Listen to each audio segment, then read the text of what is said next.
On a appris aujourd'hui matin le décès de Silvio Berlusconi à l'âge de 86 ans. On le savait mal en point depuis maintenant plusieurs années. Il était en effet atteint d'une leucémie chronique, mais aussi de problèmes cardiaques. En 2016, il avait dû se faire opérer à cœur ouvert et depuis lors, il avait déjà été hospitalisé à plusieurs reprises. Et si son petit cœur était fragilisé, c'est peut-être parce que l'ancien président du Conseil italien était un charmeur invétéré et qu'il était à son âge encore marié, en tout cas en ménage, avec une très jeune fille.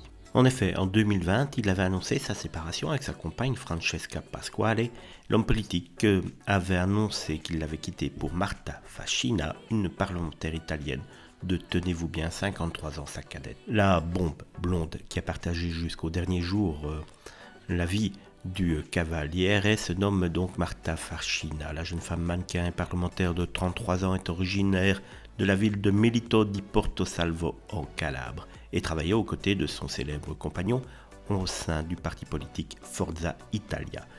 Peu de temps avant que Berlusconi n'annonce son changement de partenaire, la presse italienne avait déjà repéré des signes de leur relation. Francesca Pasquale, la future ex, avait alors elle-même démenti par voie de presse la relation entre l'amateur de soirée Bunga Bunga et la jeune parlementaire. Selon elle, Marta Fascina, qui avait été vue à la sortie d'un hôtel en Suisse avec son compagnon, ne dormait près du milliardaire que pour être immédiatement disponible pour le boulot.